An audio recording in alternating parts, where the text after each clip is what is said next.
Kumusta mga bay? Malipayong bag-ong tuig ka natong tanan, bisan pa man sa mga pagsuway nga atong nasinati sa tuig 2020. Ug sama sa giingon sa uban mga bay nga tuloy lang ang buhay, maong padayon pud ta og upload og mga lamian nga recipe.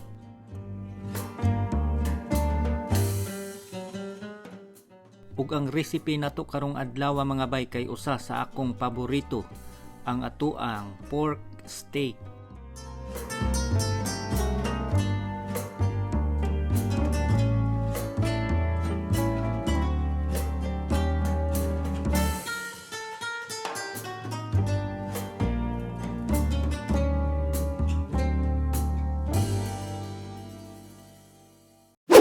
Ug mao kini ang atong mga ingredients.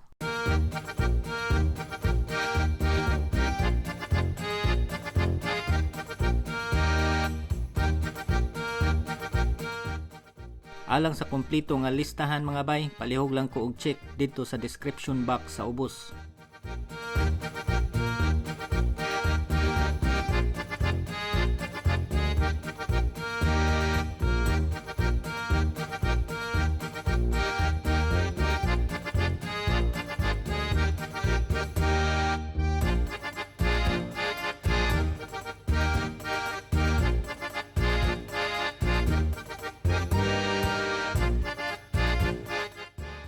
Okay, ang una natong buhaton mga bay kay atong hiwaon into serving pieces ang atoang pork chop. Unya ato dayong i-marinate sa atoang soy sauce, lemon juice ug paminta.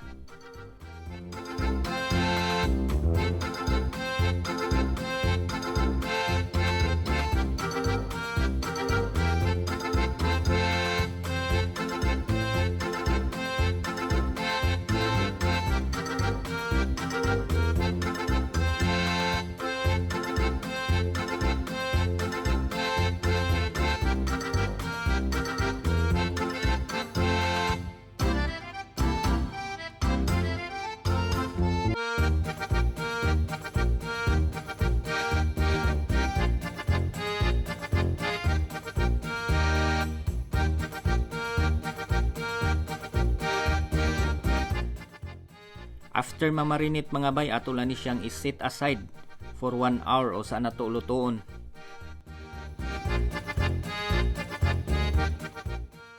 While magwait ta sa ato ang pork chop mga bay, maghiwa ta sa ato ang garlic ug onion.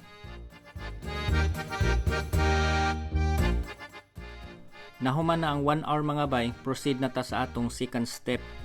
Atong i-fry ang ato ang onion rings, mga 2 minutes on each side or until muhumok siya, dayon atong i-set aside. Ang kanideng onion rings mga bay, pagbilin lang mo gamay para sa ato ang dekorasyon unya pang garnish na to.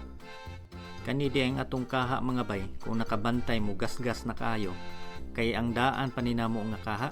Na ako'y gipalit nga bagong kaha sa Asian store mga bay, naunsa ba nga kaduharan ako luto gitayan naman. Maong pasensyahe lang usa ninyo mga bay, kay wala pa ko kaagtog balik sa tindahan.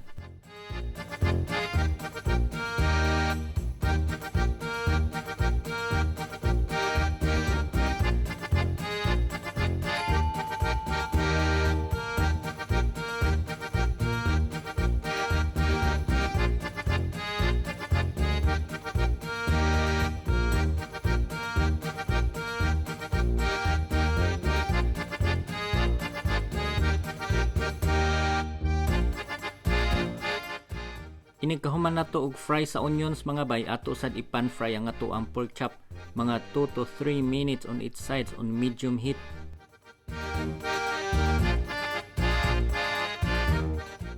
Ato lang ni siya i-batch mga bay para even ang iyang pagkaluto.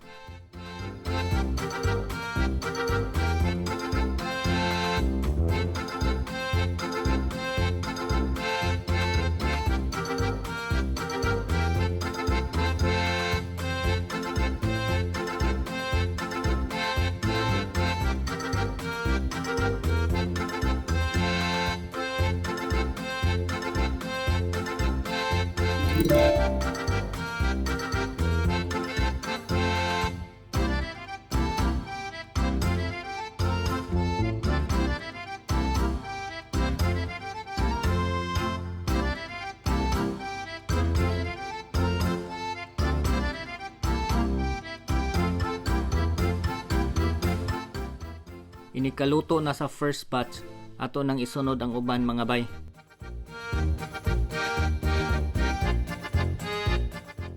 Unya, isave di ay ninyo ang katong marinade sauce mga bay, kaya ato nang gamiton unya inigluto na sa atong pork stick.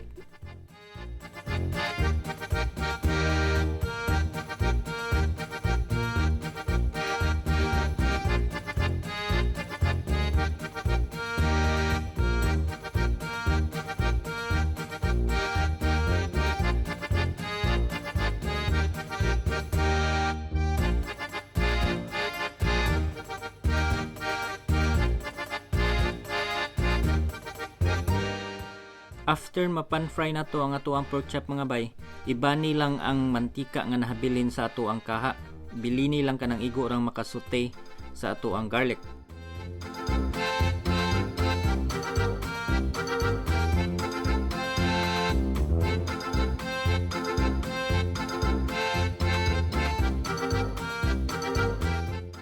Ini ka brown na sa atong garlic mga bay, ato nang ibalik og lunod ang ato ang pork chop ug ang marinade sauce nga atong gisave ganina.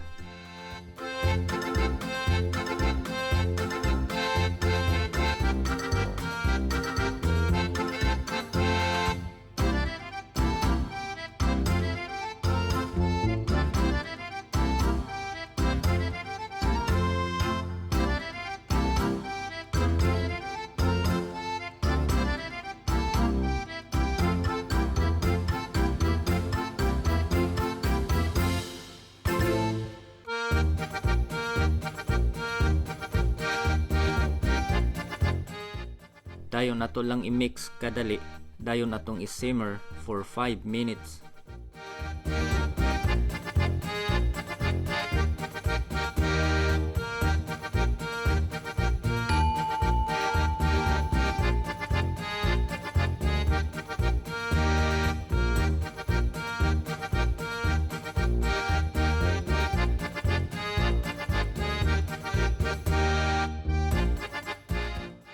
After ma-simmer mga bay, ato nang i-add ang ato ang 2 cups nga tubig.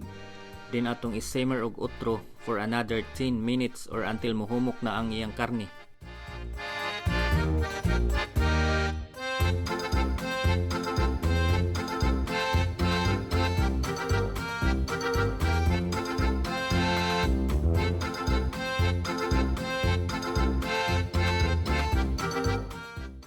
After 10 minutes, humok na ang atong karni mga bay. Ato nang ilunod og balik ang ato ang fried onions.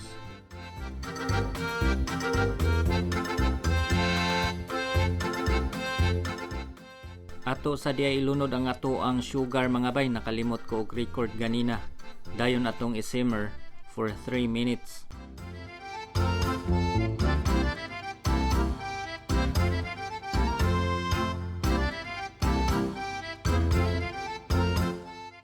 After 3 minutes mga bay, atong kuha og sabaw ang atong pork stick. Unya ato ni siyang i-pan fry on high heat. Kani di ay nga step mga bay, mao ni siya ang sekreto nganong lami ang ato ang pork stick.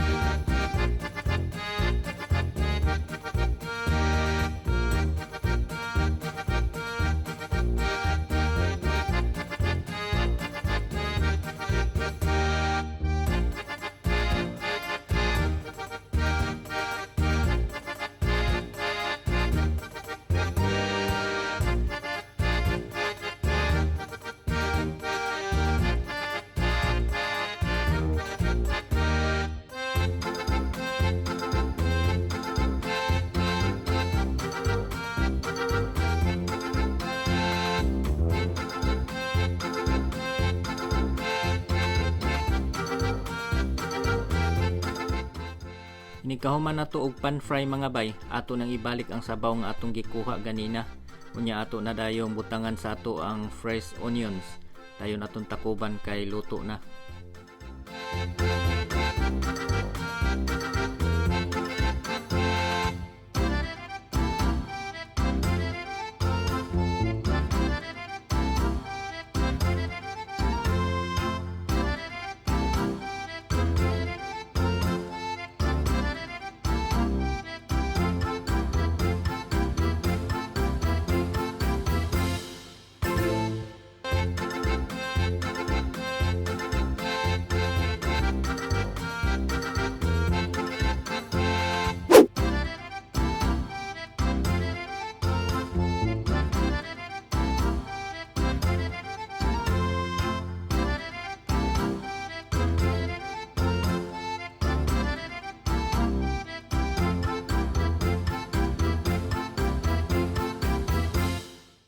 Presenting mga bay ang atoang lamian nga pork steak.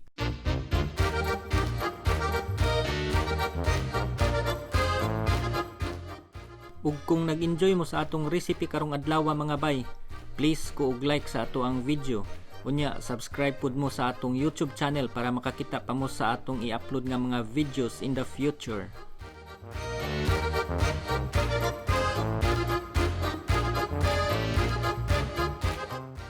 Hangtod sa sunod video pohon, kini gihapon ang inyong bisdak nga abay by ni Boy Anya na moingon.